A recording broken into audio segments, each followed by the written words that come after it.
Invitation नहीं, और चली आई हैं मुंह उठा करके।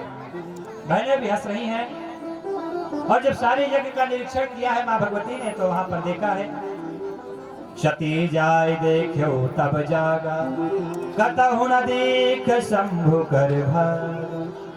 यहाँ तो मेरे परमात्मा का, शिव का कहीं पर भाग ही नहीं दिखाई दे रहा, उनका कहीं पर आसन ही नहीं दिखाई दे रहा। अब शंकर जी की बात दिमाग में आई है माँ भगवती के, मुझसे बहुत बड़ी गलती हो गई, बार बार प्रभु ने मना किया, मैं मानी नहीं।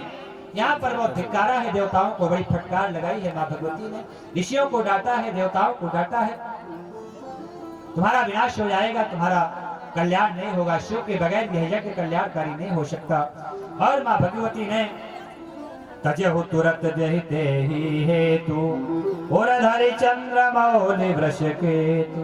हृदय में भूत भावन भोले शंकर का ध्यान करके अस कही जोग अग्नि तनु जारा, भयउ सकल मख हाहाकार। योगाग्नि से अपने शरीर को जला दिया है, और शरीर को छोड़ते समय हाथ जोड़ करके बार बार प्रभु से एक ही आशीर्वाद मांगा है, सती मरत हरिशन बरु मांगा, जन्म जन्म शिव पद अनुराग, यही कारण हिम गिरि ग्रह जाय, जननी पार्वती तनुपा। और जब योगाग्नि में जल को, शरीर को जलाया है, तो बार बार एक प्रार्थना करी है कि प्रभु बार बार मुझे शिव जैसा वर ही प्रदान करें, शिव को प्रदान करें। और यहाँ पर जैसे माँ भगवती के प्राकट्य का समय आया है, राजा हिमाचल के यहाँ बड़े बड़े देवताओं को पता चला है, बड़े बड़े सिद्ध मुनियों को पता चला है, शिव आकर के हिमालय में निवास करने लगे हैं। बड़े बड़े तपस्वी ऋषि अपनी अपनी समाधियों को छोड़ करके आए हैं, और हिमालय की कंदराओं में भजन पूजन करने लगे हैं कि यहाँ माँ भगवती का प्राकट्य होने वाला है, और हम यहीं रह करके माँ भगवती की सेवा करेंगे, उनको मनाएंगे, उनको रिझाएंगे, उनकी सेवा करेंगे। इसलिए बड़े बड़े देवता, बड़े बड़े यक्ष किन्नर गंधर्व, बड़े बड़े तपस्वी ऋषि, अमलात्मा तत्व की ब्रह्मज्ञानी संतों ने अपना अपना डेरा उस हिमालय पर्वत पर डाल दिया है, कंदराओं में डाल दिया है। राजा ने सबको यथोचित आसन मुनियों को प्रदान किया है। बड़ा सुंदर वातावरण हो गया है, सिद्धियां नवनिधियां आ गई हैं माता के जन्म लेने के पहले।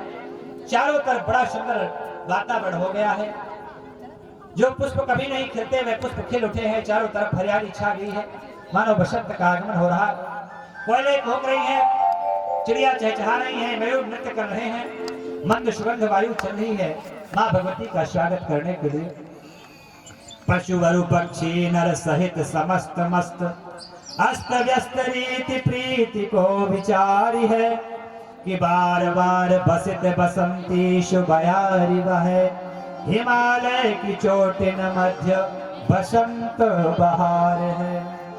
कि फूले कचनार अनार सहकार फूले, कि भौरन की भौर रही डाल डाल है, कि ठौर जीवन के जीवन बदल गए, मदन मही पथ को छायो अधिकार। तरह तरह की वनस्पतियां प्रकट हो गई, तरह तरह की मणियां उस हिमालय पर्वत पर प्रकट हो गई। बड़ी बड़ी मणियों की स्वर्ण की खदानें उस हिमालय पर्वत पर प्रकट हो गई माँ के स्वागत के लिए। यहाँ पर बड़े बड़े अनार के वृक्ष, बड़े बड़े नींबू के वृक्ष, क्योंकि माँ को अनार बहुत प्रिय है, और सबसे ज्यादा माँ को नींबू प्रिय है, क्योंकि हमारी माताओं को, महिलाओं को खट्टी चीज बहुत पसंद होती है। क्यों पसंद होती है? क्योंकि उसी जगत जननी जगदम्बा का स्वरूप है, उन्हीं का अंश है। और माता रानी को भी सबसे ज्यादा नींबू पसंद है, क्योंकि नींबू सबसे ज्यादा खट्टा होता है। इसलिए जब माँ भगवती को पसंद है तो उन्हीं का अंश है, उन्हीं का स्वरूप है, तो पसंद आना स्वाभाविक है।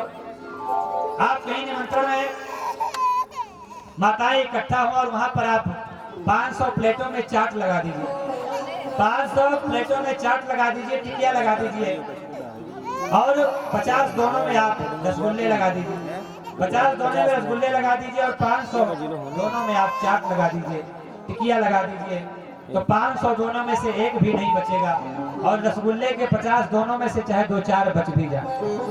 क्योंकि आप लोग शादी विवाह में जाते होंगे तो देखते होंगे कि माताओं की जितनी भीड़ होती है सब गोल गप्पे पे टिकिया और समोसे में होती है, बाकी मैदान खाली रहता है। इसलिए क्योंकि हमारी माता को भगवती को खट्टा बहुत पसंद है, इसलिए हमारे उन्हीं का अंश है माँ भगवती का, इसलिए इनको भी खट्टी चीज बहुत पसंद होती है।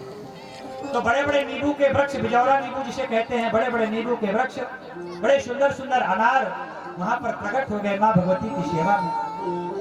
बड़ा सुंदर चारों तरफ सुहावना मौसम हो गया है। बड़े बड़े देवता यक्ष किन्नर ब्रह्मा विष्णु महेश माँ के स्वागत के लिए उनकी स्तुति कर रहे हैं बार बार। विद्युद्दाम शमप्रभां मृगपतिस् कंधस्थितां भीषणां कन्याभिकरवालखेटविलसत् दस्ताभिरासेवितां हस्तैश्चक्रगदाशिखेटविशिखांश्च चापं गुणं तर्जनीं बिभ्राणां मललात्मिकां शशिधरा दुर्गां त्रिनेत्रां भजे। देवता कहते हैं हम आपकी जय हो, माँ आपकी जय हो, हम आपका स्वागत करते हैं माँ। देवता लोग घंटा बजा रहे हैं, देवराज इंद्र मृदंग बजा रहे हैं, यक्ष गंधर्व बड़े बड़े झांझ बजा रहे हैं, अप्सराएं नृत्य कर रही हैं, पुष्पों की वर्षा कर रही हैं। माँ के आगमन पर गंधर्व धुंधुबी बजा रहे हैं, सुंदर सुंदर धुंधुबी बज रही हैं, शंख बज रहे हैं, क्योंकि माँ भगवती प्रकट होने वाली हैं। आइए हम भी माँ भगवती का स्वागत करते हैं सच्चे मन से, दोनों हाथों से सेवा करते हुए तालियों की जयकारा। शेरावाली का साचे दरबार की जय। स्वागतम सुस्वागतम सुशरणागतम मैया, स्वागतम सुस्वागतम सुशरणागतम मैया। और ऐसे नहीं, दोनों हाथ ऊपर करके तालियां बजाते हुए स्वागत करें। स्वागतम मैया, स्वागतम मैया,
साचे दरबार की। और यहाँ पर माई मेरी भगवती माँ जगत जननी ने आज हिमालय के यहाँ आकर के अवतरण लिया है। जैसे ही माँ का सुंदर स्वरूप देखा है इष्ट भी माँ ने, माँ मैना ने बार बार प्रार्थना की है, माँ मुझे तो छोटी सी कन्या के रूप में आप चाहें ताकि मैं आपकी सेवा कर सकूं। और माँ ने अपना बाल रूप धारण किया है। बोले बाल स्वरूप जगत जननी मैया की जय। और बड़ी चारों तरफ महाराज हिमाचल और मैना की खुशी का ठिकाना नहीं, जय जयकार कर रहे हैं, बड़ा उत्साह मना रहे हैं। पूरे नगर में ढिंढोरा पिटवा दिया है, सारे नगरवासी आ रहे हैं बधाइयां ले लेकर के, जय जयकार कर रहे हैं। महाराज हिमाचल और मैना को बधाइयां दे रहे हैं और बधाइयां ले भी रहे हैं। देवता लोग जय जयकार कर रहे हैं, पुष्पों की वर्षा कर रहे हैं और